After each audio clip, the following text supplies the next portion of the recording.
So today we're jumping in and doing session 42 of the solo RPG, and oh, somebody's upset.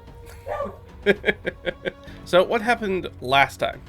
So we have the sort of command room. We found a note that the Confederation is for the purpose of collecting Leah, which was weird. These were all the clues that we uncovered in the command room, the operating theater. Leah is sifting through those documents quickly. They did the interrogation of the noble and the warrior, right?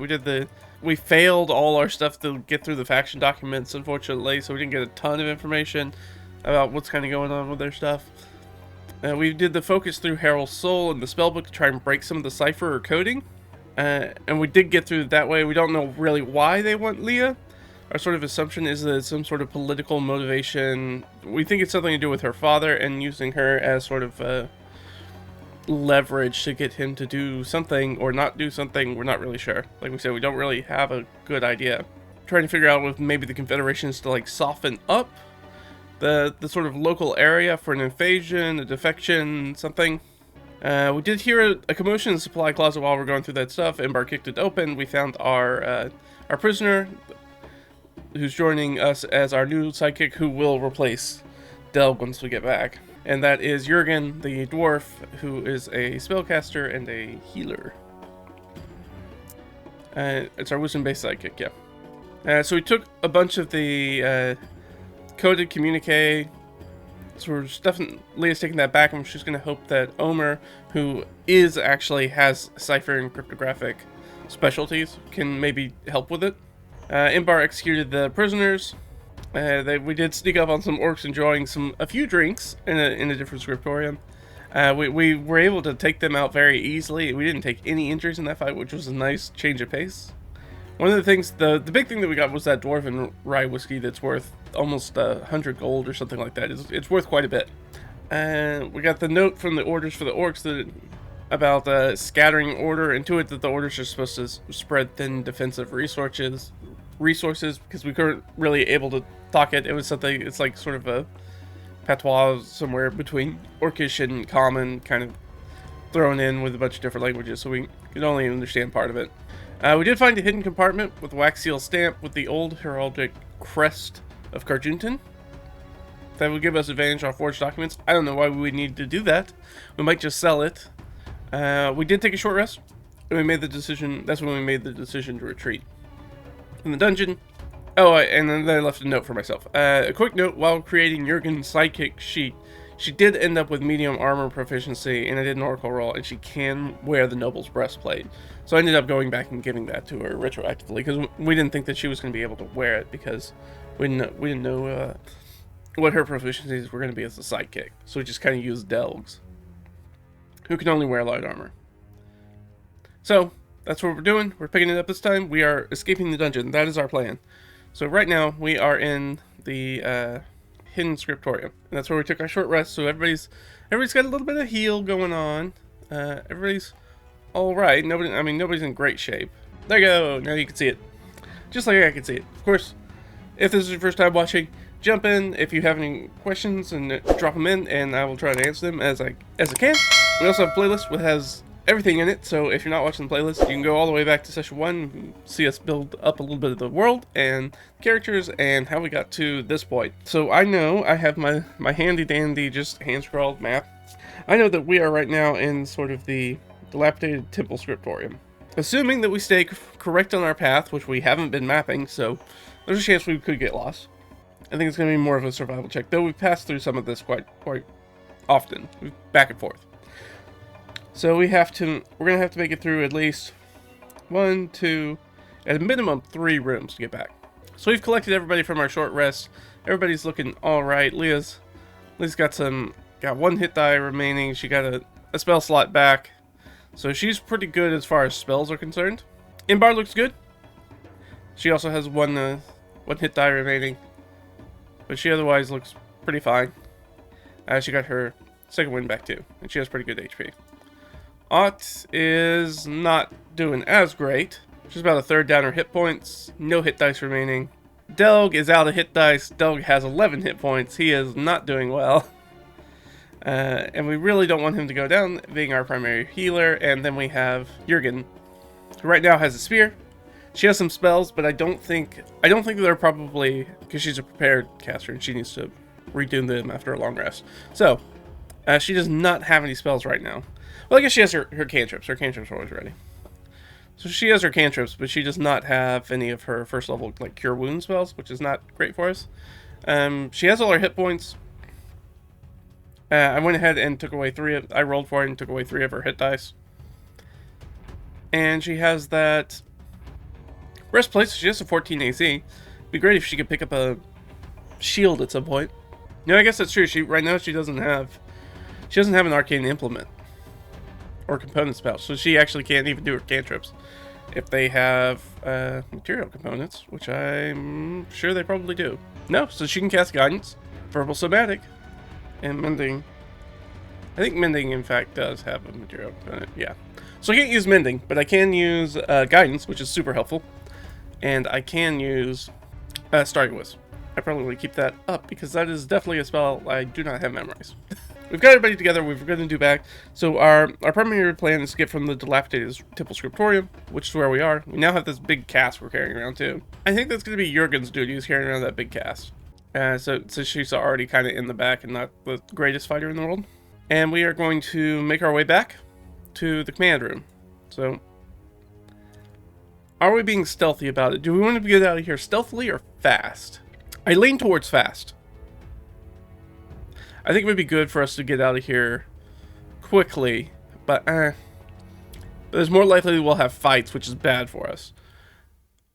And then we already have it set up that the gnolls also have those giant hyenas that sometimes they ride, and so in the open desert we cannot outrun that. So that would probably kill us.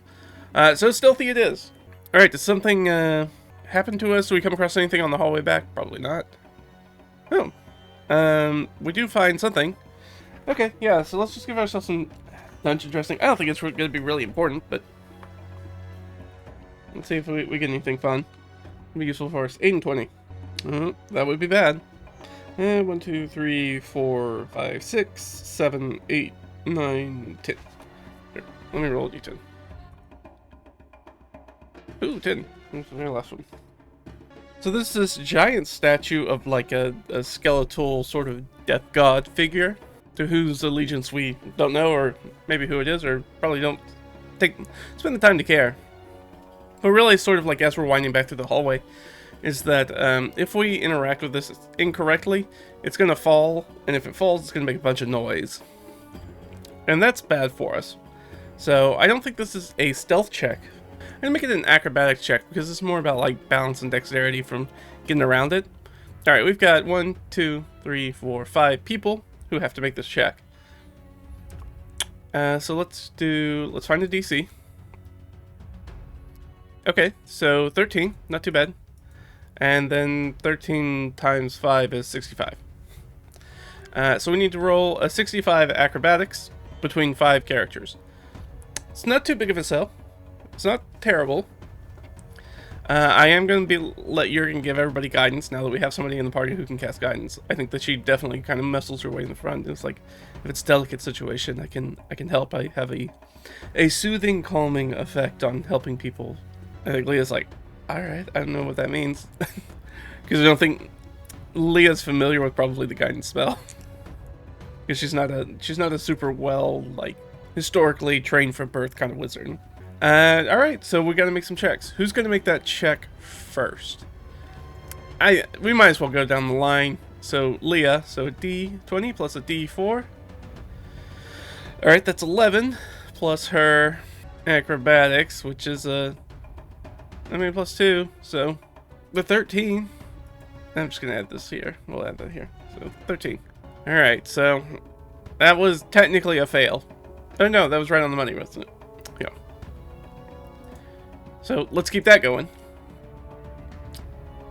It's not great. It's for Imbar. But we're starting at 13 already. She's not trained in acrobatics. 13, 14, 15. So another 15, so that's better. That's 28. Alright. Let's do it. So this time it is for Ott. Hopefully the person that should do better at this. And of course, she'll roll the I mean, she's big. It makes sense that it's hard for her to get around in sort of like a tight underground passage. So this tracks. It's not a great roll. I wish it was higher, but it tracks at least. At least it makes sense. All right, so she has. She is trained in acrobatics. She has a +5 to it. 7 + 5 is 12. Man, math is not my strong suit today. All right, so we're just one behind though. Unfortunately, it was our most dexterous person, the person we really wanted to get high. But all right. All right, now we're gonna go Delg, who I think it's just flat. I don't think he has any bonuses to anything. Of course, he rolls fantastic. He has a 22.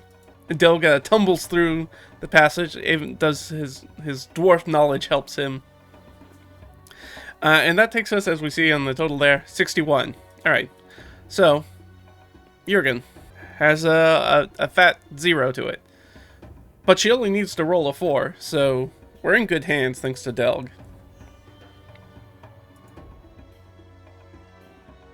So don't roll a 1, basically. Okay, good. We get through it, but barely. Alright, so we're able to sort of get around this sort of tilting, almost collapsed statue, and it does not fall over. Though Ott gets very close to it. I think Ott does the thing where it, like, shifts while she's under it, and she's like, ah! and they are able to escape that, and they make it to the operating theater. Is there anybody in the operating theater at this point? No? Okay, so we're good. So we've made it through, we backtracked one way. Can we remember how to get out of here? I'm gonna give us a survival check. The DC is gonna be super low on it though. The DC is gonna be, I think, like 8. Like, they were just here. It shouldn't be difficult. And she has guidance and advantage because everybody's doing it at the same time. So really shouldn't fail this at all. Yeah, it's already 16 on the die plus her survival, which is good. They bust into the operating theater. They see the dead bodies everywhere. They've taken all this stuff in here. They kind of look around, listen. They're not really hearing anything. Del's holding up the lantern for Imbar. They're kind of looking around. Everything seems quiet. They clock the door that they need to go through, and they exit out that door, find their way back to sort of the passage that goes downwards to sort of hatch that kind of goes from the street level where they are when they bust out of the operating theater and goes back down into sort of the underlevel, so that the undercity. And they do that, and they jump down there, and they're running along, and they're going to come to an intersection. Does anything bad happen to us? No, not so far. So they're going to keep heading forward. Now, we haven't seen the sun in about a day, so it's going to be real interesting when we get out there. Or we just got out there, and we was like, ow. So we're heading back underground into the underground. We come across an intersection. Now I'm going to, at the intersection, I'll give her the survival check. But again, basically no way to fail this at this point. That's in the 20-somethings. Yeah, that's a DC 11. She's like, yes, it's this way. And we turn and go that way. Do we run into anything as we're heading back towards the Underfountain? No. So we run across into the Underfountain. The Underfountain is just, remember, just filled with bodies. We've had 2-3 fights in this room. There are a bunch of dead bodies in here. We kind of jump in there. We have our light. And actually, probably snuff the light at that point, because remember that the Underfountain actually has an opening in the ceiling where light comes in. And they use that rope to rappel down into. A rope which I believe is still there. I believe we moved the rope, so we could actually probably get out that way to the street level. Though it might be better to go back through the gymnasium. Do they hear anything? Do they perceive anything while they're here? Again, they have it's a whole group of people trying to do this, so 20-something for the DC. All right, so we definitely, if there's anything to hear, we hear it. Do we hear anything? No, not at all. Silent. Absolutely silent. Almost unsettlingly silent, especially in a room that's filled with a bunch of dead bodies. They look around. And does that make them want to go to the street level? Oh, before we do that, here's a good question, because we are in a place where we can see outside. Is it daytime? I have no idea what time it is. No, it's not daytime. So it's definitely nighttime. So we're seeing sort of like moon glow that's coming in through the... Well, here's the question. Is that moon glow or is it torchlight? Moon glow is high. Okay, moon glow. So no torchlight. So just moon glow. So maybe the streets are deserted, though most monsters are pretty nocturnal. So it would probably be more dangerous on the streets. Or at least more likely that we'll get spotted. And especially if we're running around with a lantern. Alright, I think that sets it for me that we need to go the underground route. So we're going to go back towards the gymnasium. We're going to shuffle. Did we come across anything? Nope, not this time. Back into the gymnasium. Gymnasium is pretty dangerous. It's kind of falling apart, but is there anything in there? No. Alright, so we make it back to the gymnasium. Alright, all things went swimmingly, because this is basically the exit of the dungeon for us. There is sort of a hazardous challenge in this room, if I remember correctly. Let me go.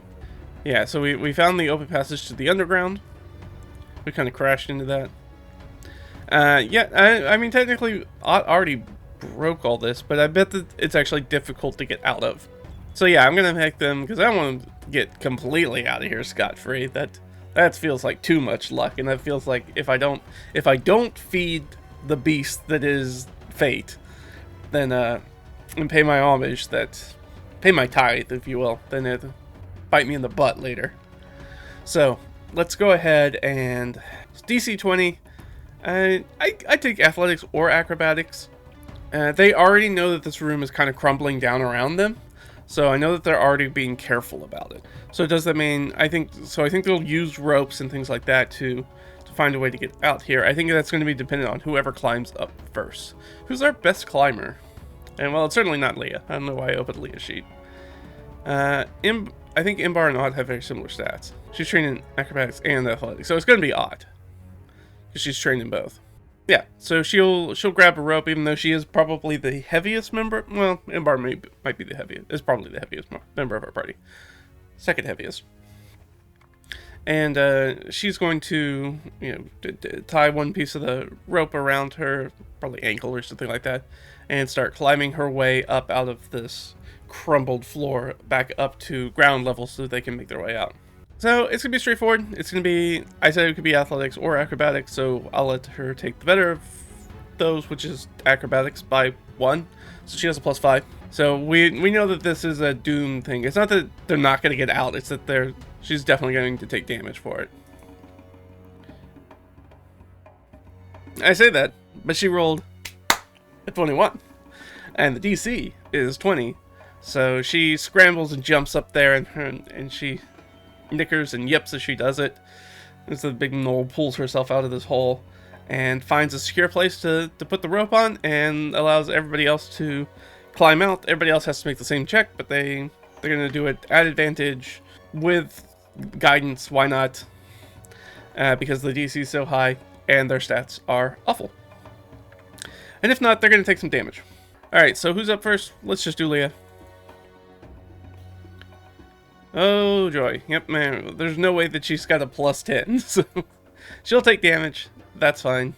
Imbar.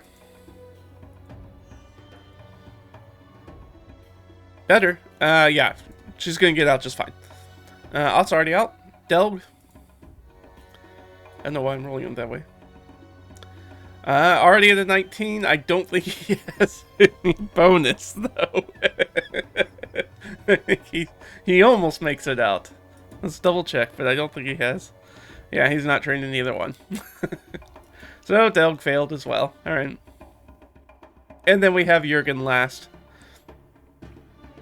Oh, Jurgen, I believe, will also be taking some damage. There's no way Jurgen has a +6.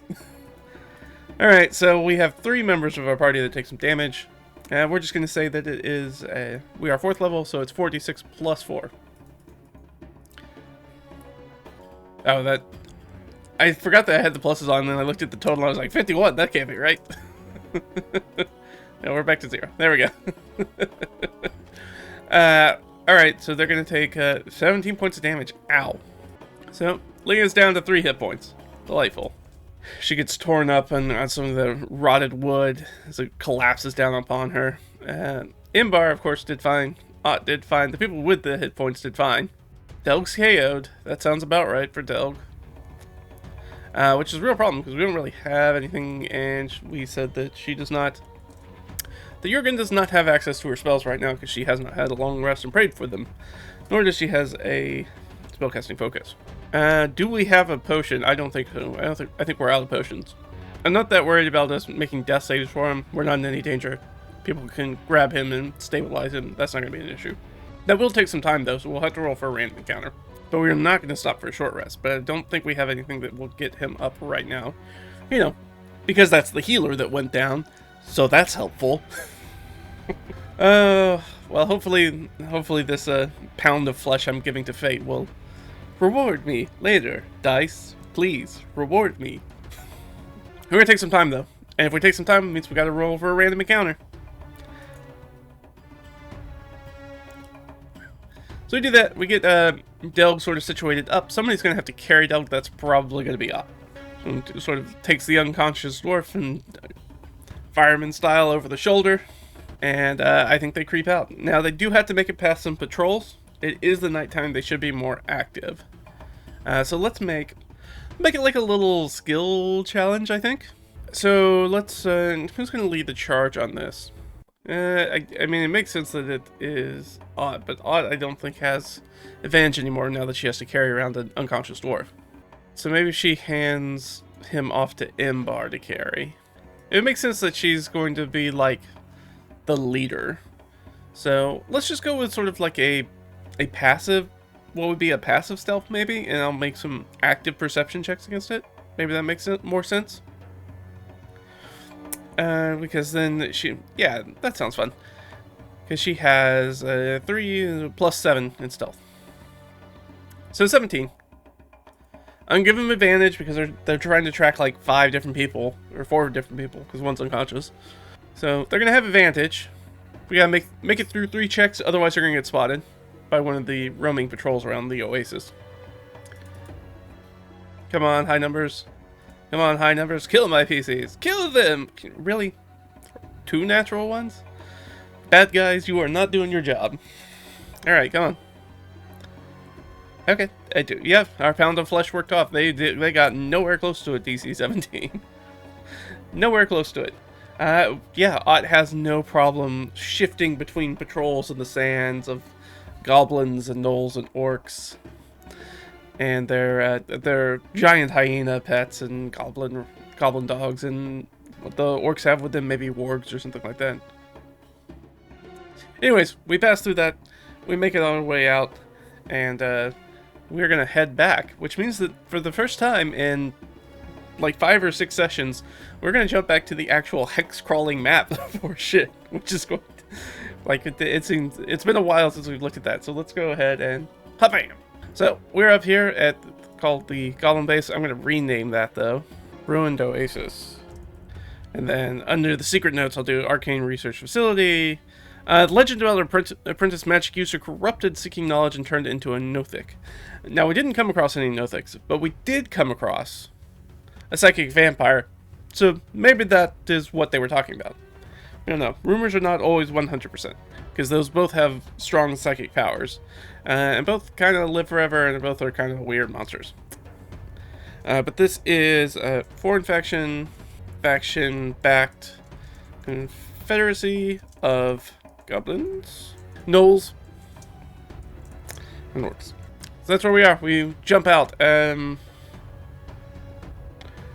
gonna go ahead and give us. We gotta make it across the open desert at least here. We gotta get to at least to the Good Fortune Shrine. I think I'm just gonna have to make straight Constitution saving throws straight forward, because I don't know where we start in the day as far as sort of how much energy they've expended. So they're just gonna do straight. Basically, they'll be able to get there, but we'll figure out whether they have whether they're gonna have exhaustion when they get there or not. So let's roll their. Let's find out what the DC is, because we're just making a random DC. All right, 14. DC 14. We're gonna let Leah do this.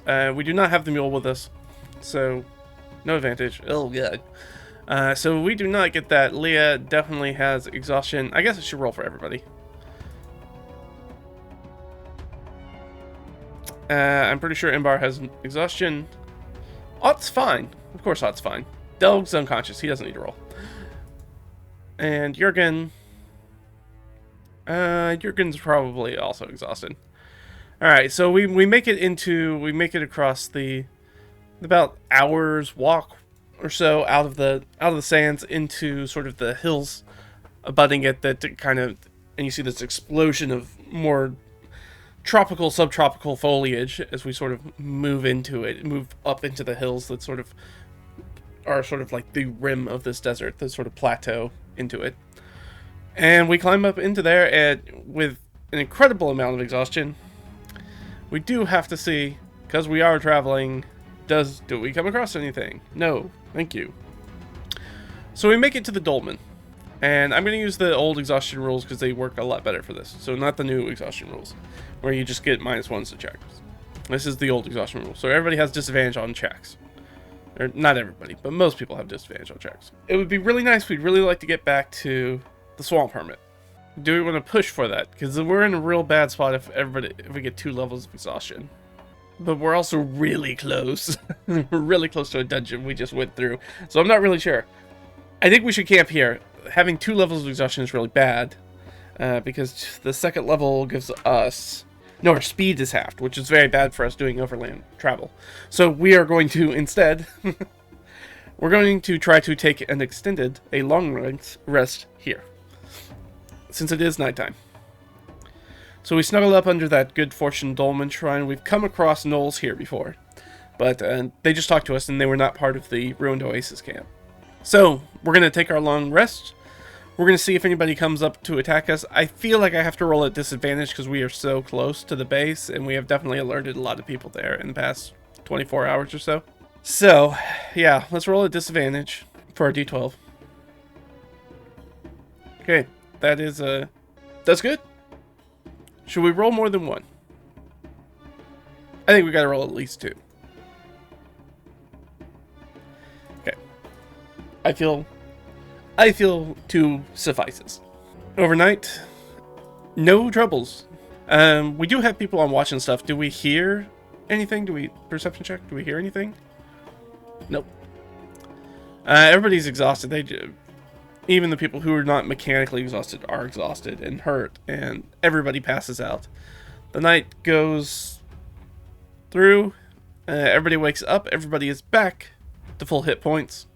They do get half their hit dice back, so we're doing better. So, it's the end of the day, we finish a long rest. Jurgen is able to pray and get their 1st level spells. Still does not have a arcane focus or components pouch, which is an issue. We have to go to the hermit's house because we need to pick up Drin's brother, half-brother, and our mule, and get the heck out of here. So let's do that. Oh, there is also maybe that goblin still there. Well, we'll have to find out. That goblin that we sent running. That'd be interesting. Be an interesting encounter. We've rested up. We're doing good. Oh, we are hex crawling. You can tell it's been a little bit since I've done it because I need to go to the hex crawl operations. Ha ha ha ha ha.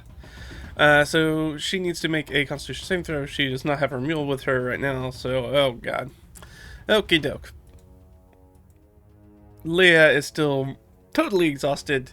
It is unlikely that she will make it any more this day than into the next hex. So everybody's still really dragging butt, which makes sense. Everybody's exhausted. So we're gonna make our move into the. We also need to check rations. Let's roll a d6 because we had to use some rations because we can't. Okay, we're good. We did not roll a 1, which is all we care about. We're going to move on. Which means that we're moving, so we're expending energy. 3 of our 4, so we could technically go 1 more, but why would we when we could just stay at the swamp hermits? And then, do we come across anything? No. Alright. So we spend 3 of our 4. Super good. I love not moving anywhere. Everybody's so tired, though, after delving that dungeon. We've fought how many battles? That's a lot of fights in, like, probably under 48 hours. I probably had, what, 7 fights? Combats? That's a lot. Probably exhausted. Yeah. Oh, Leah also gets all her stuff back. We need a... I believe the Magic Missile one recharges 1d6 1d6, 1d6 plus 1. 1d6 plus... No, actually, it's 1d4 plus 1. I'll take that. 5 charges? Sure. Her Wand of Web is fully recharged. Her spells are recharged. And other stuff that I already forgot to do. Swamp Hermit's place. We have sort of a good rapport with them as we sort of roll up during the day and sort of wave out. Do we see anybody when we get there? Yes. Okay, Oracle question. Is it the Swamp Hermit? No, not at all. Oh. No. And that's bad for us. So that's no, and I do think that I'm gonna throw, since we rolled so poorly. I want us to have a little hindrance. A little D10 hindrance because we rolled so poorly. So it's definitely not him, and it's even worse. Oh, we need to trade a resource to gain edge, or more importantly, avoid a hindrance. Okay, so here's what I'm imagining. I'm imagining that we walk up there and we hear like a commotion. We go into the hut, and I'm thinking that that goblin that we sent this way is actually holding a dagger to the hermit and demanding that you know, we give them money and let them go. Like they freaked out when we started approaching. I think that's it. And so we have a point here where we need to give them a resource, which I don't know, maybe he just wants food, honestly. Food, and it should, I think we left it with his weapons. We didn't take its goblin weapons. I mean, it's obviously got a dagger on the hermit, but we didn't take him anything, so we definitely don't have any clothes or armor that would fit a goblin. I guess rations makes the most sense, so we can pay them in rations. Like they're looking for rations and supplies, like normal adventuring supplies kind of stuff. So and then they say they're gonna leave. So it's instant negotiation. We could try to attack the goblin. The goblin could kill that person though. How does everybody feel? I'm more concerned, I want to know what Jurgen's gonna do. Because Jurgen is the one who has ostensibly potentially been tortured by these creatures. So let's just ask an oracle question, or maybe, sure, it's a wisdom saving throw. Why not? DC 16 to keep her shit together. She does not keep her shit together. She's going to do something to that goblin. We don't know what it is. So which one of them? I'm going to give them, I guess, initiative roll-offs, or her initiative roll-off. If she gets higher than the goblin, then she'll get the drop on the goblin. Ooh, that is not a drop on the goblin. That is the opposite of a drop on a goblin. That's the goblin getting a drop on you. Now, a classic hostage scenario is that the goblin loses all leverage if they kill the person. So they don't necessarily want to kill the hostage, but they do, like, if you make a move, they're going to cut him real bad. Is that what happens? Does he just cut him real bad? Yeah, I'm not even going to roll for that. Yeah, that's what he does. The question is does he cut him bad enough, like a lethal cut? The goblin's freaked out, but the goblin is also not trying to do that specifically. It's a tense moment. I think it's, you know, I have to oracle my oracle question, because I have no idea if it's going to be 50-50 or not. Does 50-50 sound right? As odds? No. Okay. So, then I'm going to err on the side of people not dying, and give him +3. Alright, I guess I'm going to make it a -3 because I want the question to be, does he accidentally kill him? No. No, not even close to it. Jurgen sort of like grips her spear and like starts to take a step forward, and the goblin's like, ah! And like cuts him under the throat. Back, back, back! Little monster. Alright, so that made things worse for us. You could try to pop him with the wand of web real quick. Or just absolutely unload with him with a magic missile. You can try to do that. We do like this guy. We could just pay the rations, though. Maybe they want more now. They probably want our mule. The mule we're definitely not going to give them. Do they demand more? Let's ask that. Do they demand more now that we've done that? Yep. Do they demand the mule? Probably. No, they don't demand the mule. I guess that makes sense. Goblins don't really like horses and dogs and larger animals. Probably wants our like medical supplies and stuff. That's probably what he wants. That we're not going to part with. I think Leah hardens for action and is going to do something. I'm going to give her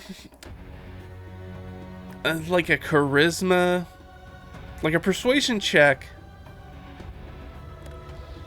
It doesn't matter. Some charisma skill, some mixture of intimidate, persuasion, and deception to be like, I'm not about to do something to the goblin, but definitely showcase to her compatriots that, like, hey, I'm about to act, so get ready. That negotiations have sort of broken down. So let's give her that charisma check to see if she gets it. Now, she does have a natural +2. Is the DC 9? Probably not. Nope, sure isn't. It's DC 15. Alright, so nobody knows what's happening.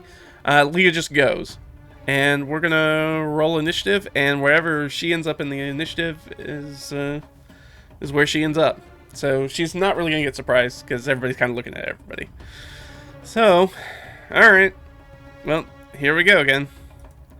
Yeah, she's just gonna pull out that magic missiles wand and try to annihilate this guy real quick.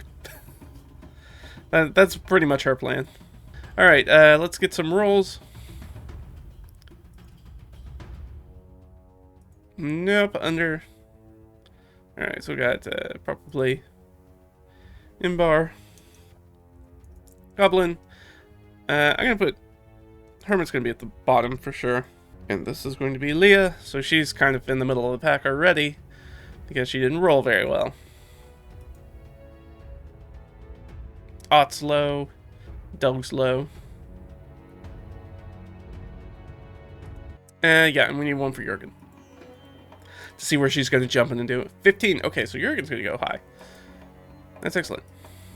Okay, so Leah's actually at the bottom of the initiative when she tries to make a move. For whatever reason, does the Imbar do anything? I think it's extremely unlikely that Imbar does anything. So -5. Nope. She's holding. Who's next? Jurgen with a -5. Nope. Does the Goblin do anything? Nope. She's gonna going down the list. Delg. No. Ott. Yeah, no, Ott's gonna do something. That sounds right. Things get tense. Ott's not really a talking things out kind of person, as we found out when she promptly shot the man who was yelling at her in a language she didn't understand in the chest with an arrow. It's not really her strong suit. So we're actually going to start this combat down at Ott. And Ott, I think Ott probably rushes the Goblin, because we need to get him away from the Hermit. Yeah, I'll make her attacks like a come in. She's going to, I'd say grapple, but that's not technically how mechanically grapple works in 5e. It just stops your movement, which is not helpful. It doesn't actually stop them from doing anything. So I guess she'll at least try to, like, knock it to the floor. Knock it to the ground. Yeah, that's going to be 17. Yeah, I think we're going to make a strength check for him. He's going to... So, rushes over and, like, probably just cold cocks the Goblin, like, throws him down on the floor and tries to keep them on the ground. But she does just straight have multi-attack. So, yeah, sure, she'll try to bite him. Nope, that doesn't work. Their teeth sort of like scrape against sort of like the hard dirt that's the floor of this hut. She sort of holds down this goblin who's got a dagger. Alright, well that's Ott. It's Leah's turn. She's going to stick with the plan. She doesn't have to worry about Ott being in the way. She is just going to... She's going to dump almost the whole thing. She has 1, 2, 3, 4, 5, 6. 6. Because she wants it dead. 1, 2... So, 3, 4, 5, 6, 7, 8. Yeah. So she's going to do 8, and I know technically it's only supposed to be 1d4, but it's fun to roll a whole bunch of d4s.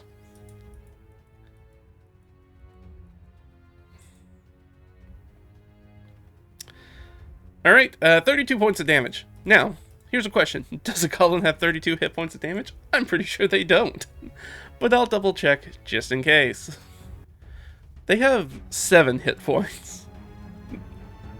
Though I guess you might even say that this goblin was potentially a tougher one. But even that goblin gang member has 10 hit points. Yeah, she absolutely nukes this thing into oblivion. Unless this goblin didn't level up that much in between when we saw them.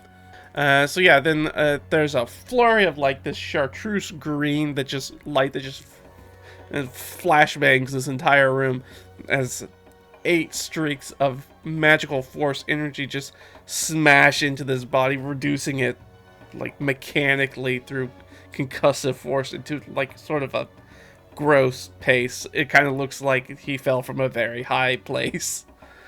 And that goblin is dead. Is very dead.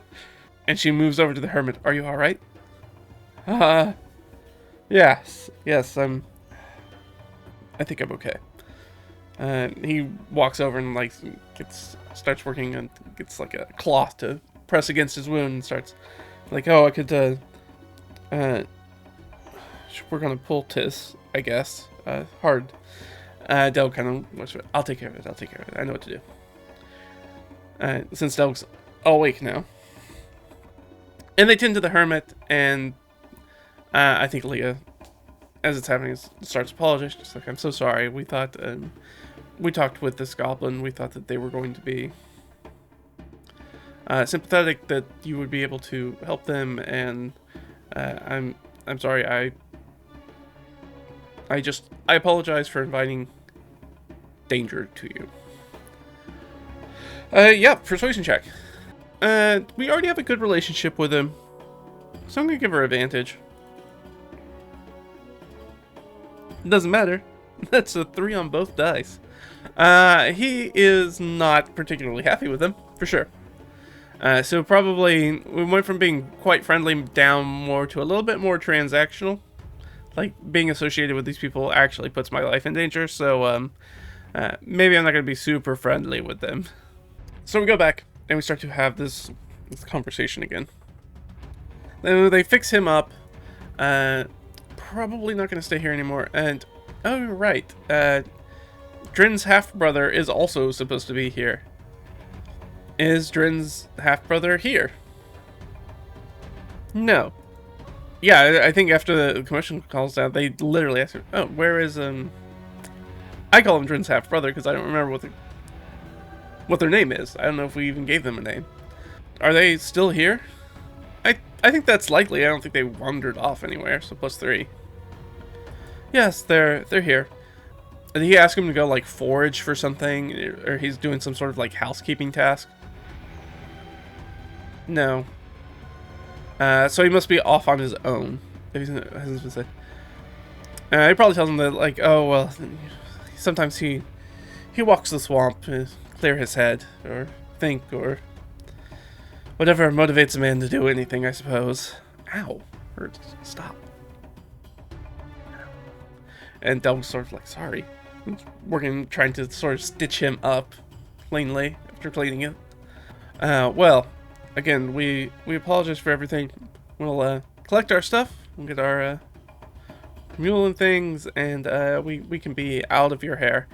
So I'm gonna give her another charisma check. I get still with advantage because it's very plain that she's still at, like, constitution-wise, stamina-wise, she's at 75% of giving her everything that she's got. So she looks like still getting close to the verge of exhaustion, and she's being polite enough to not be like, I'm not going to intrude here because I've done a bad thing here. I've apologized, and I'm getting a cool response, so I'm going to gather my party and leave, even though that's definitely worse for us. Does that warm the cockles of his heart? With a 17. What we say the DC was earlier? Something like that. Oh, yeah. We definitely get to him. That's a very low DC. That's a 7 DC. We did it by 10. No, of course, please, stay here. You can wait for Drin's half-brother to return, and you're free to stay here for the night and then be off in the morning. You look very tired. I'm sure you have a harrowing adventure at your heels. I thank you, of course, for saving my life. And even though I understand you feel responsible for it, and I'm not gonna lie, I do too. But of course, you can stay here this night. This is a relatively safe place, and you can tell me what has happened, so that way I may protect myself from what might be happening out in the sands in the future, being so close to such a large encampment. Alright, so everybody kind of agrees, and they kind of settle in for the remainder of the day. Which, the way that you can roll, the way that I sort of do the wilderness exploration, is because it's based by effort. You can be very loosey-goosey with time. You could be like, oh, it actually took you most of the day to get here. Right? It took us 75% of the day to get here. Or you can just be like, the travel to get here was just so exhausting, even though it did not take us a full day. It might have only taken us an hour or two to get here. But that entire experience was like cutting your way through dense jungle and things like that. That's just very hard manual labor that just wears you out, especially when you're carrying around like a bunch of gear and you're sweating under armor and stuff like that. So that's the way that I kind of play it. So time can be very loosey-goosey. So I'm thinking that it's definitely still daytime while they're here. They haven't gone most of the day. It's probably closer to about noon. Probably now that they've been here and talked for a little bit. So I think he just says, no, take the rest of the day, of course. Stay here. And I think our friends sort of come back. We see Drin's half-brother come back with the Yeth Hound that's got the old man face on it. And they, from their walkabout in the swamp, come back, everybody meets everybody and says hi again. Do you do anything? Is there anything that we need to do while we're in camp? I don't think so. We still have a ways to go. We got to get back to Relendart, and he's way down here. So we've got a few good days, certainly a few good days of travel on our heels. But we are going to spend the rest of the day here, which I think calls for, I was going to say 2, but let's say 1d4 trouble rolls to see if anything comes up. 3. Okay, so 3. I don't think these are at a disadvantage because we've put space in between us and the bad guys at this point. Maybe I'll do the first one. I'll do the first one at disadvantage, and then everyone after that will be safe. Okay, so first one's good. 2 and 3.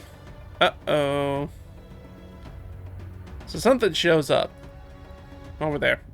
And that's the middle of the day, so it's getting towards probably... It's probably nighttime. It's probably after the sun's going down.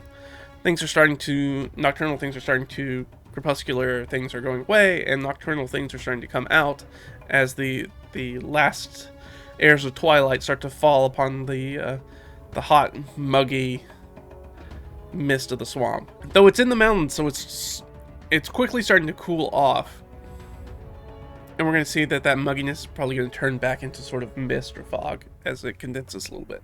So who's going to show up? It could be somebody from the encampment. Is it going to be somebody from the encampment?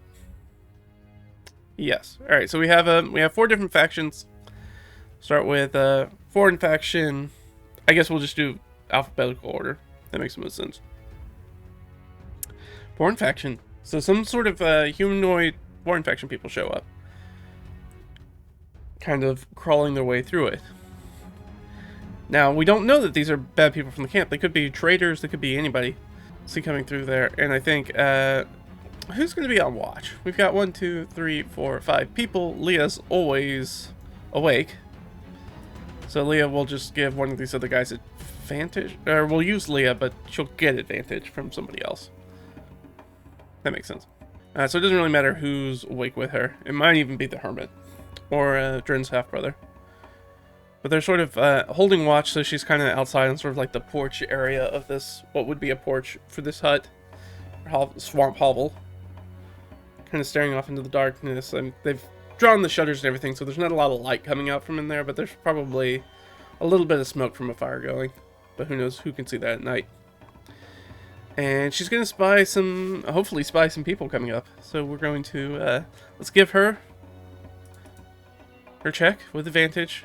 Okay, that's 15. She has -1 wisdom, but she is trained in perception. Oh no. Wait, we did not make that. That's a 21 DC. We did not make that. Things are probably not going to go great for us. Alright, who is sneaking up on us? Now, we've got a number of combatants now. We have 5 technically combatants now. 5 level 4 combatants. So we need some humanoids. And we're pretty sure we know why they're here. There are 5 of us. We are level 4. We want a hard encounter. Let's generate an encounter. We could do bandits. I don't really want to do bandits, though. Let's do something good. Could throw an apprentice wizard in there. That'd be good. Yeah, let's do like an apprentice wizard. Here's a question: is this like an adventuring party, like a rivalry kind of thing? Like they have the yes? Oh, absolutely! It's absolutely that. Great, fantastic. That makes this easier and harder at the same time. All right, so we've got a wizard with us. We've got an acolyte with us. We're gonna have to have some fighty people. And I mean, we've got a gnoll with us. Technically we have a gnoll hunter with us. I guess Imbar.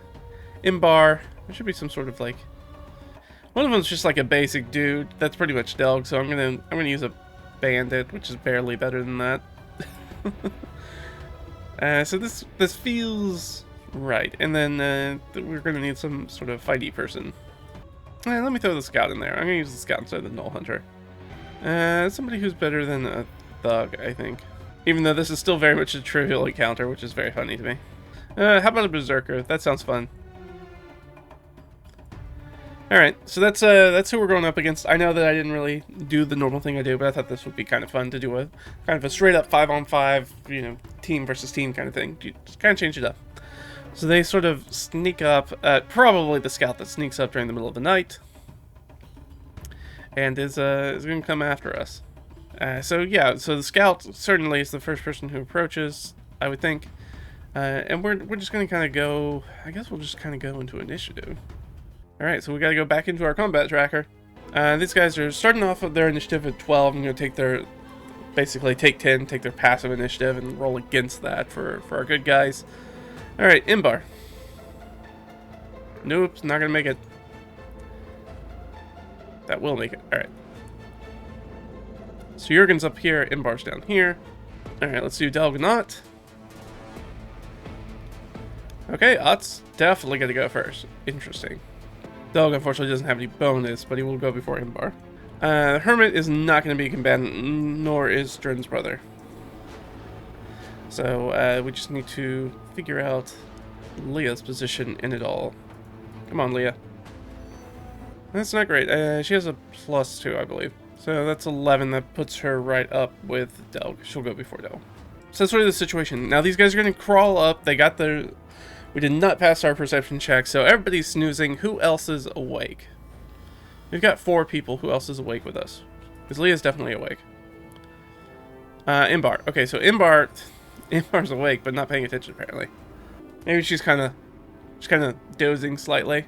These guys are going to come in. Who's going to... I'm trying to think of... So what is their... I think that their overall goal is that they're going to try to... Yeah, I guess that's going to be a question for us. Is like, are they trying to just grab Leah? No. Okay. So this is going to be... Are they just going to kill us? No? Okay, so they're going to try to maybe take us alive? Actually, are they even hostile? I assume so. If they're creeping through the night. Well, it's their first turn. I mean, let's just ask. Like, do they attack? No. So I think the shadow sort of like materializes out of the dark. And there's a couple, I think the bandit and the scout are both there. Sort of with their weapons drawn back, or knives in hand, or whatever they have out, as they sort of materialize out of the darkness, like right next to them, and kind of look at them and go, "All right, weapons down." Are there more people in that? Are there more people in the hut? So they get the jump on them, and they're sort of like demanding a quick surrender.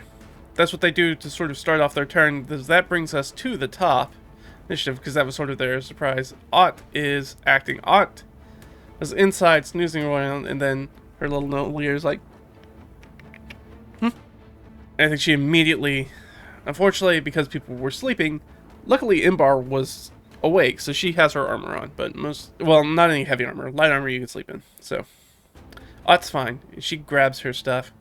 And we did say it was shuttered, so she can't see outside, but she definitely does hear the people talking to the two outside, and she creeps up there. So she's creeping up there. Here's a question. If she opens the shutter, can she definitely attack somebody right there? No. Well, so she can't grab anybody, but can she shoot somebody? Yes, okay. So she kind of grabs her stuff and creeps over to the edge, and she puts her ear up to the shutter and is listening to the conversation. And then she's like, okay, I know there's a person right there. And she draws her weapon back and just kind of, with her shoulder, just slams open the shutters. Probably breaks the little, like, toggle or whatever's holding them closed. And that snaps. It's like a little apple would, balsa wood, snaps and opens up. And she pop, and tries to fire two into whoever she can see. We know that there are two people out there. I'll just roll I'll roll a d6. That'll be who she goes after. Alright, whoever's at the top, which I think is the scout. So she pops up, and does she get advantage? I mean, it is kind of a surprise, but I don't think so. I don't think I'm going to give her advantage on it. So she'll just make 2 attacks. She didn't need it on the first one. On the second one, she has a plus... Oh, not Imbar. She has a +5. So that's an 11, which I'm pretty sure is not going to hit the scout. The scout has an AC of 13, 3d3. They only have 16 hit points though, and I did just crit on them. I'm perfectly happy with that. Alright, so we hit him once. We got a good crit on him. We have a longbow, that's 2d8.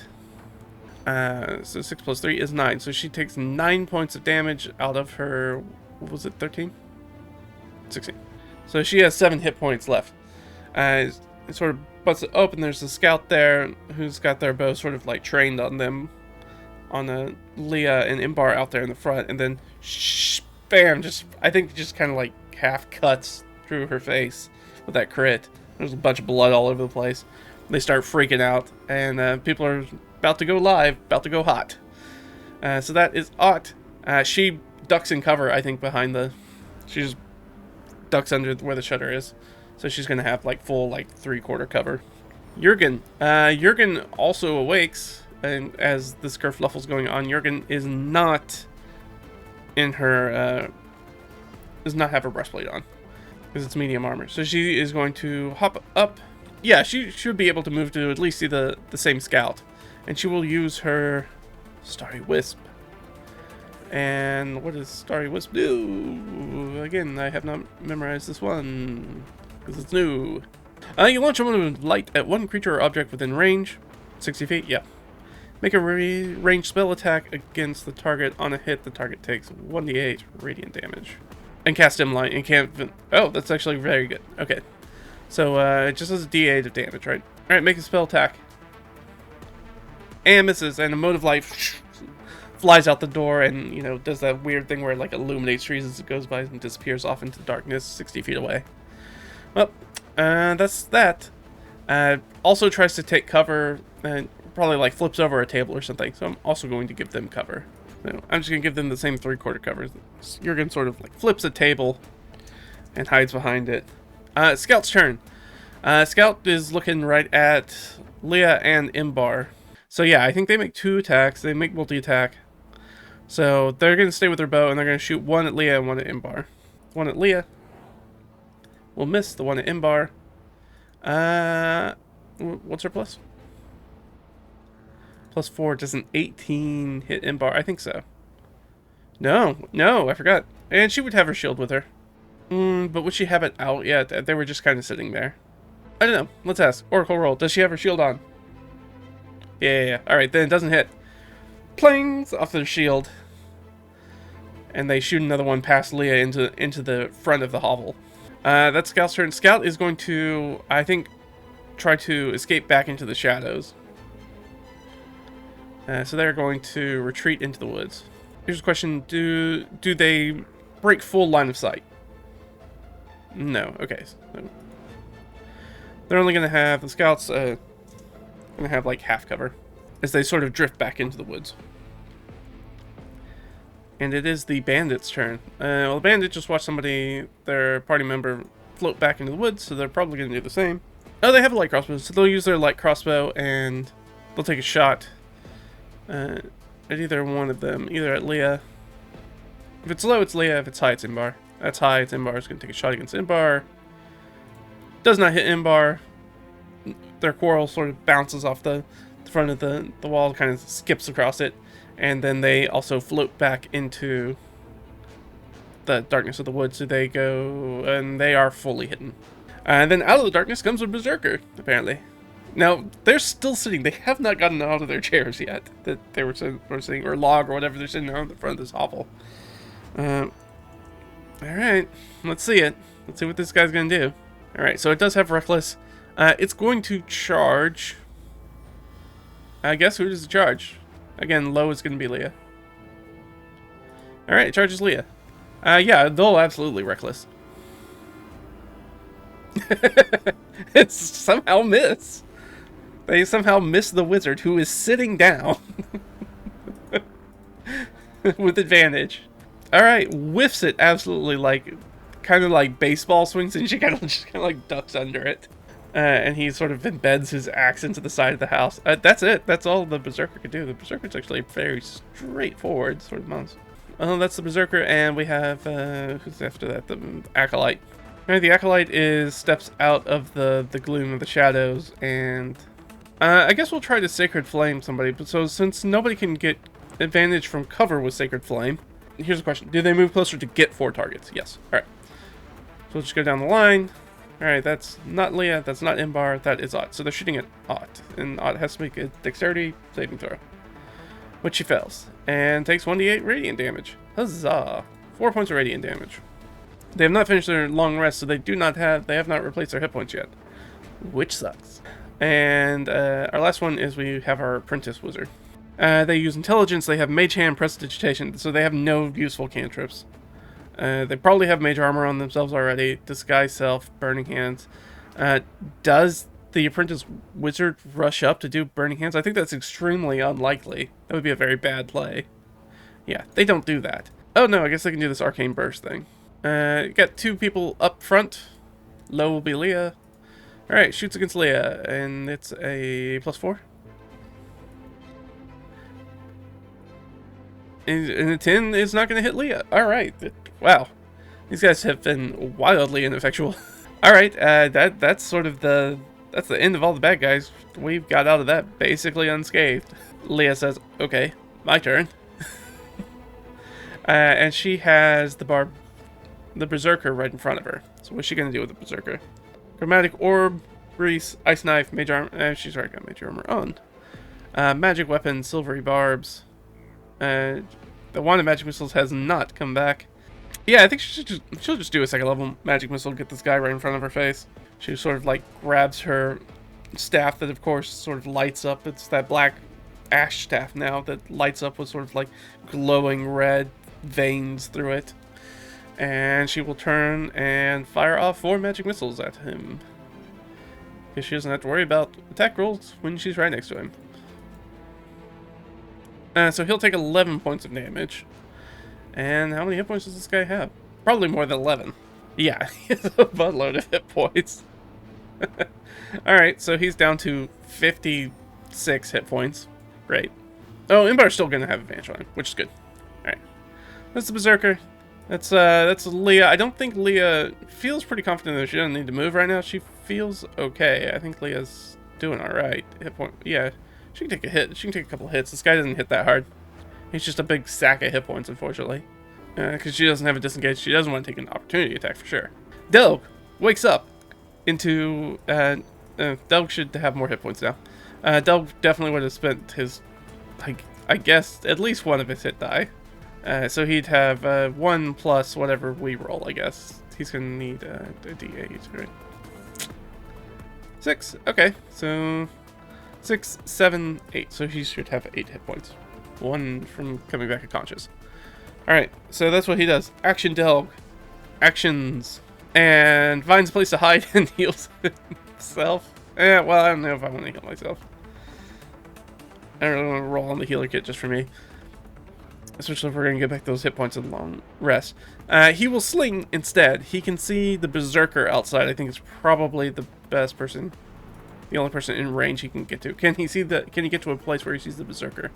No, not really. Then he is going to also hide behind sort of that table where Jurgen is, and will ready a sling action for when somebody comes in range that he can actually attack. Sure, we'll do that. So Delg will also have 3/4 cover. That takes us down to Imbar. Imbar is going to jump up now and move around to flanking with Leah and take his... Not that she needs it. She's already going to have advantage anyways, but... she'll make a big ol' swing with her Moonblade. That's 11 plus... I'm pretty sure it's going to hit.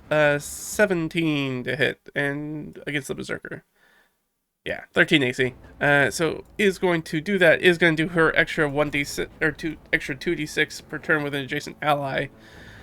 So that is going to be 1d8 plus 2d6 plus 2.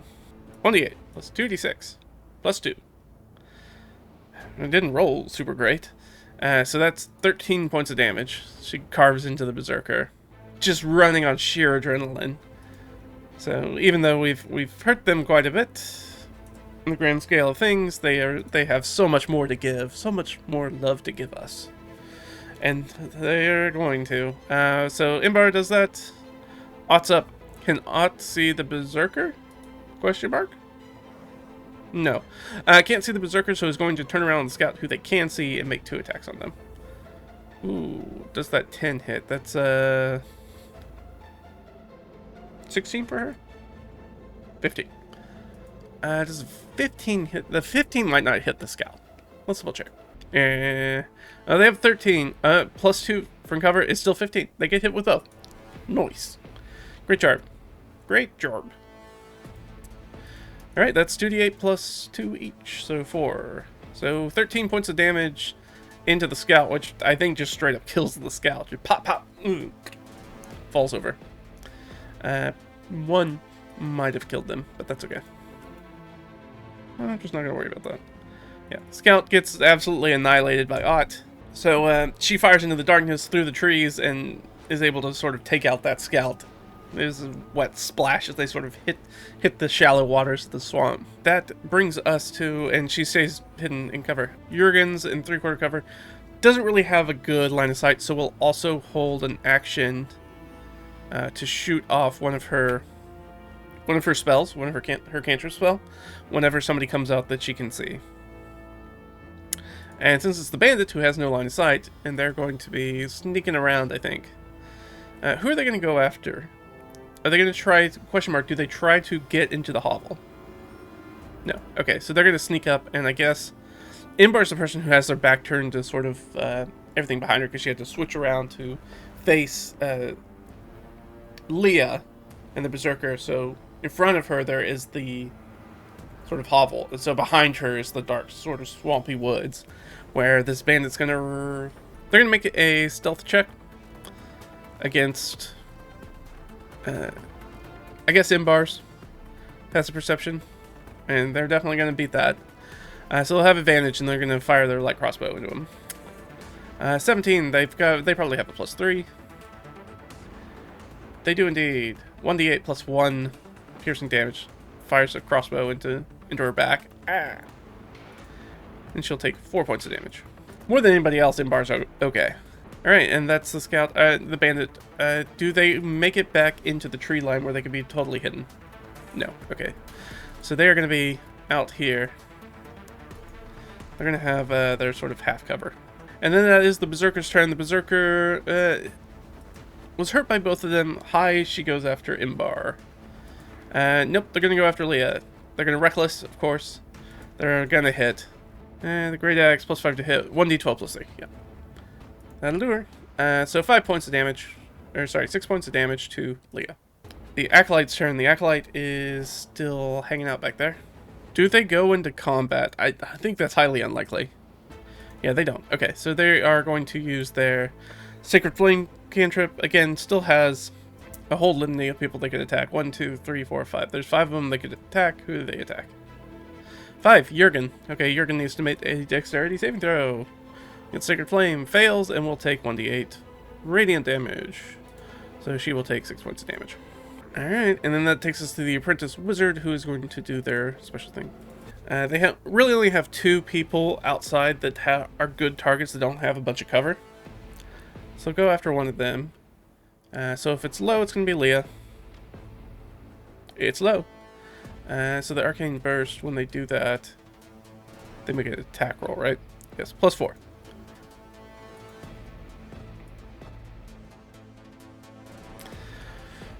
15, which is exactly her AC. And they do a D8. Oh, 1D10 +2, force damage. Ow. Ouch. Okay, Leah's not in a good spot now. Alright, she has 9 hit points left. Things are not looking good. But that is all the bad guys. So we are now back into the good guys' turns.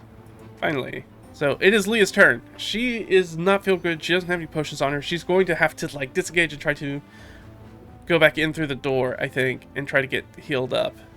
The door is probably unlocked because they were standing watchouts out front. So I think she is going to sort of push open the door, turn around, and I think she's going to push her back to it and lock it. I know that leaves Imbar outside all by herself, but there's a window she could jump in through if she wanted to. Leah just can't stay out there and take another hit from the Berserker.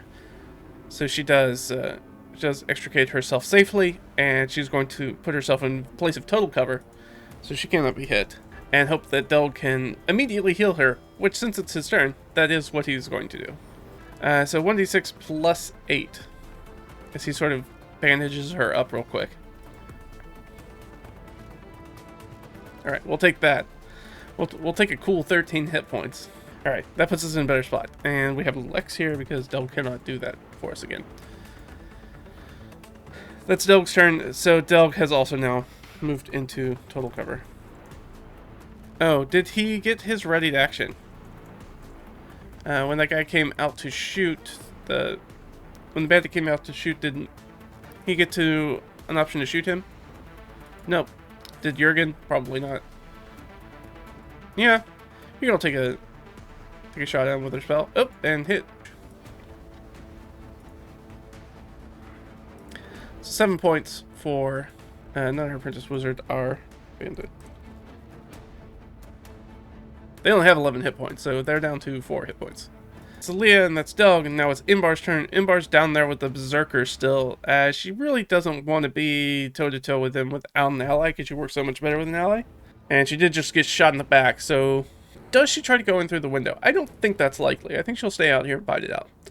Yeah, -3, so she is going to fight it out. So she'll just take a swing at the Berserker. She's going to hit the Berserker. But she doesn't get any of her extra bonuses, so only the 9 points of damage to the Berserker. Oh, technically she has advantage. Just in case she crits. She doesn't. Very close though. She crits on 19 plus. So unfortunately, only does 9 points of damage. So, well, you hate to see it. So Berserker looks fine. That's really all Imbar can do out there. It's Ott's turn. Ott's still in 3/4 cover. She can see I think she can see the Berserker, probably, or move to where they can see the Berserker, or even go outside. The Acolyte and the Apprentice are still sort of standing out there, so she could shoot one of them. She did just watch that Apprentice Wizard just really scorch Leah pretty badly. So I think she'll turn her attention on that Apprentice Wizard and throw 2 shots into him. Alright, well the 2 is certainly not going to hit, but the 9 might. The Apprentice Wizard I don't think has much AC. Yeah. So he's going to get hit once and has a whopping 13 hit points. Okay, so they're going to take a D8 +2. Okay, 5. So they have 8 hit points left. As they get shot with an arrow from Ott. Shot with Ott. Ducks back into 3/4 cover. Jurgen's up. Jurgen can... Who can Jurgen see? Here's a question. Is there room for her to move up next to where Ott is? Yes. Okay, so she'll move up there and then also take an attack on the Apprentice Wizard. That'll for sure hit. And they're going to take a D8 of Radiant. They'll take 6 points of Radiant damage. And they do not feel good. They're on their last less legs. They just get pummeled with an arrow and then shot with that light, and now they're all lit up. It's Ott and Jurgen, so now it's the bandit. The bandit has to make a charisma saving throw. See if they're going to, or roll under for their stat to see if they're going to flee. They're probably going to flee. I hope. 9. What is their charisma? They are probably still in it. Yep, their charisma's a 10. Alright, so they're still going to fight. And they are going to reload their crossbow and step out and take another shot. There's really only one person that's standing out there in the front with no cover. So they're going to try to shoot Imbar again. Miss. Can they make it back into the shadows? Yeah, alright, so they're going to fully disappear. The Berserker still has quite a few friends here, so they're not that worried about it. I don't think they're at half HP yet. But for right now, they are perfectly fine. So they will turn around and try to do a wickety whack on the only person who's out there, who's Imbar, who they will crit. Well, that is unfortunate. I think you have to have line of sight for silvery barbs. When a creature, you can say, we close the door, we can't see her. So can't do anything about that crit. So that's 2d12 plus 3, right? Ouchie, ouchie. Not a good time. Ooh. Ooh. 22 points of damage. Ow. It's not good. It's real bad. 22 points of damage to Imbar. I don't feel so good, Mr. Stark. So she is going to go down to 13 hit points. Alright. Well, that kind of changes plans. Certainly gonna need the second wind. Wasn't planning on getting crit. Alright, that's the Berserker. The Acolyte, who has not taken any damage, I guess. Yet. They're going to step out, and they're going to do their thing. They can see 3 people right now. Who are they going to do? 1, 2, 3. 2. That's Ott. So Ott needs to make a dexterity saving throw from another. They absolutely pass. So, radiant energy goes kind of arcing in through the window and snaps right past Ott. And then kind of sneers. Can he make it back into the shadows? No. So he's still out. So that's the Acolyte, the Apprentice Wizard, needs to make their save. Let me double check. I can't imagine they have a 13 charisma. They have 11 charisma. They lose their crap and boogie out. They full sprint in the other direction into the darkness. That takes us to Leah, who has total cover. Who has gotten healed a little bit. So she feels a little bit better now. So she is going to... Does she open the door? Yeah, I guess she opens the door. I was thinking one on the web, but, I mean, why not go with the classics? Just do more... no, she can firebolt. Yeah, she'll open the door and firebolt that guy. Oh, yeah, she's going to hit him. 1d10 plus 1 because of her new staff. 5 points of fire damage. They're whittling him away. And then I think she closes the door back. I don't think she wants to stay out there and take more hits. I think she closes the door back. But the door is not, like, barred or anything. So if anybody's trying to get in there, they just need to, like, a strength check to, like, push through Leah into the room. Which will not be very difficult. It's Delg. Who is going to move over and heal. Somebody else needs healing quite badly. Imbar needs healing quite badly. Everybody needs healing quite badly. Yeah, he's going to roll over and try to give Ott some healing. So 1d6 plus 8. Alright, 12 points for Ott. Takes us up to 28. Alright, so she's feeling better.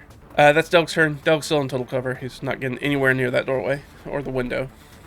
It's those, he's not going to make those dex saves. So, he's staying away from that. And... Delg, let's do Imbar. Imbar's out there fighting the good fight alone. First, she's going to second wind. Get her 6 plus... Is it your level, right? Is it? Pretty sure it's your level. Yep. Alright, so...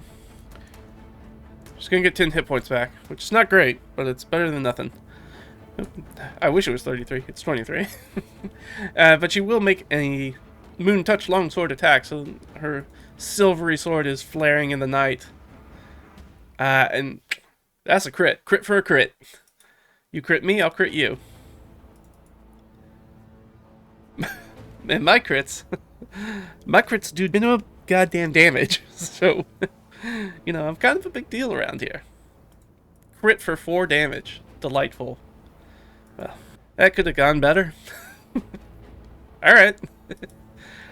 Let's move on. Imbar doesn't do anything else. She's just holding the line. She's doing her fighter thing. Ott's at the top. I can see the Acolyte. Ott's going to plug the Acolyte. 3 is not going to hit, but the 15 plus will. So they are going to take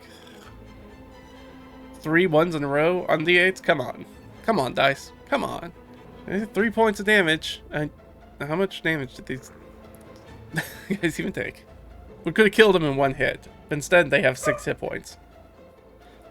Alright, well, they've got 6 hit points. That's fine.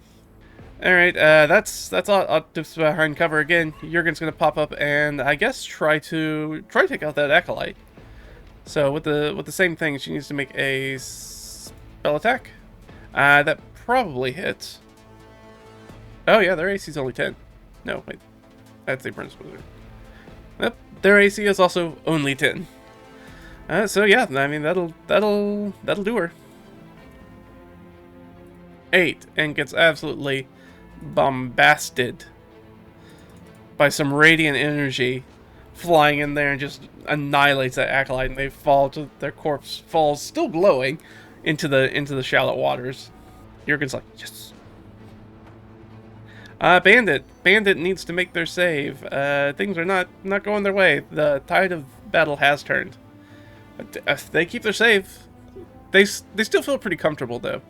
For some reason, they've been hit. They step out and because I'm gonna say that they are make a little stealth check, but they're probably pretty good. Yeah, they'll be fine against Imbar's perception. So they'll have attack with their light crossbow that they've reloaded and shot, and they're gonna, of course, crit her. I believe the light crossbow does D8s. So all right, so 11 points damage. So, you know, all those hit points we just got back, we just got taken away.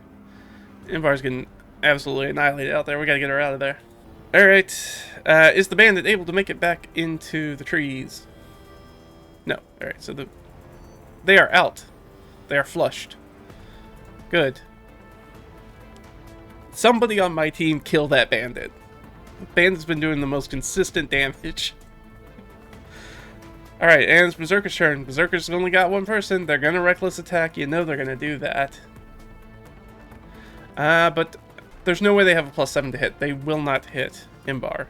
Imbar fights them off. Tired, peppered with a few quarrels and some magic, but she is able to hold them off. Perfect. It's Leah's turn. Leah's still in total cover. I think somebody probably says that. I think it's probably... I was being funny, but I do think that Imbar's like, somebody take care of that goddamn crossbow person. Yeah, and I think Leah's rejuvenated.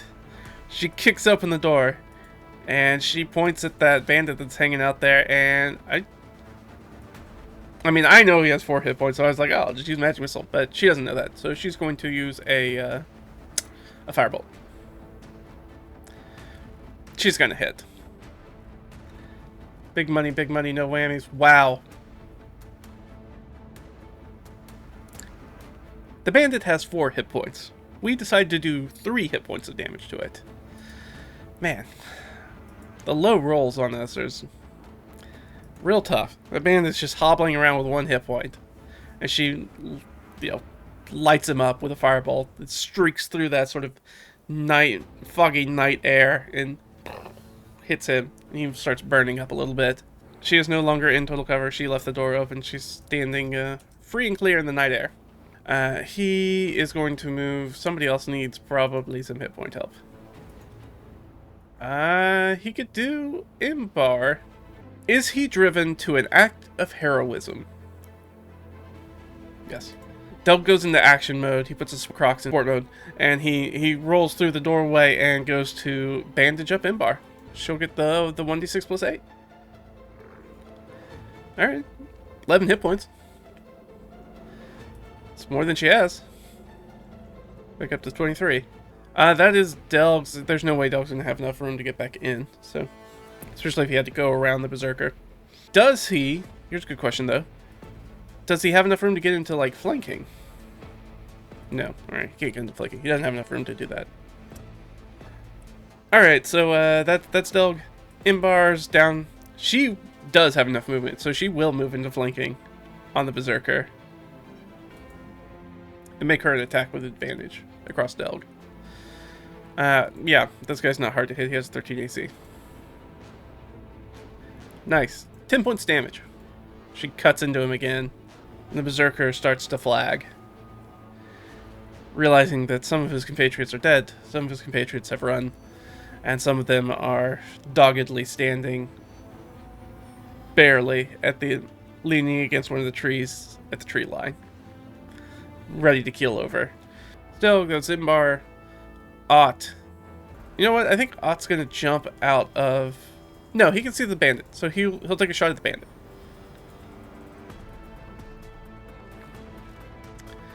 Eight plus 5, so 13. There's a 13. Is there AC 13? Their AC is 12. So she kills one. She kills the bandit. And she's pretty good health-wise, right? Yeah. So she's going to actually hop through the window, move to her spear, shift over to her spear, drop her bow, and move into flanking and use her second attack. Actually, she gets to move for free and make a bite attack because she actually just killed somebody against that guy. So she'll do that. She would technically have advantage. Doesn't matter. That will do it. She'll do, like 6 points damage to him. So she bites into that Berserker. She vaults through the window and rushes over to him with the spear in her hand and then just clamps onto sort of like his neck shoulder area. Just bites down with her massive jaws and does 9 points of damage to him. And then is going to take her actual second attack and try to just skewer him with her spear real quick. 8 plus 5 is 13, which that's exactly their AC. Come on, big money, 6. And 6 hit points is exactly what we need. And the bad guys are gone. That is the end of combat. Everybody kind of looks around. Alright. So we have some corpses to maybe mill over, but I think we're going to put our rest first and foremost. We're going to finish our rest. Leah goes back to trancing. Whoever's on guard duty with Imbar swaps out, probably for like Delg or somebody. And they're going to swap out, or maybe for Ott. And everybody beds back down. We already did the third roll, so we know that nothing else happens through the night. So they are able to complete a long rest. And I think that's probably where we're going to call it. That seems like a good place to call it, I feel like. So we made it back. Got it. We're going to gather everything. I'm going to do the rolls in between for like the resupply. Like I got to check the arrows and the healer kit and all that stuff. And we'll have to do another rations check and all that stuff. But we are here. We have collected our mule. So we have got Dren. We've got everybody back. It's now to make our way back to Split Valley Oasis. Turn in this quest with Relendart. Maybe make it back to the Carjunta and try to figure out what we're going to do next. We need to talk to Omer about the cipher codes that we have. We still have that blank page from Gimbal to see if we can get an idea of what's going on there.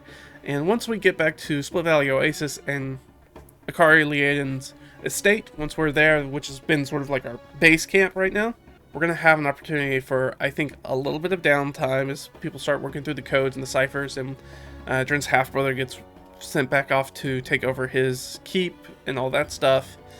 And I think we'll have a little bit of downtime. We'll do our full level up for level 5.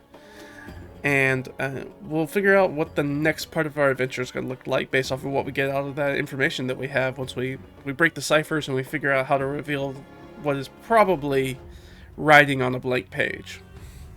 I'm glad that we didn't get bogged down with a whole bunch of combats in the dungeon. We were actually able to get out of the dungeon. I know we've been there like 5 or 6 sessions, so I was ready to kind of get back above ground and kind of do our cool sort of exploration stuff and figure out what's kind of going on with the larger plot.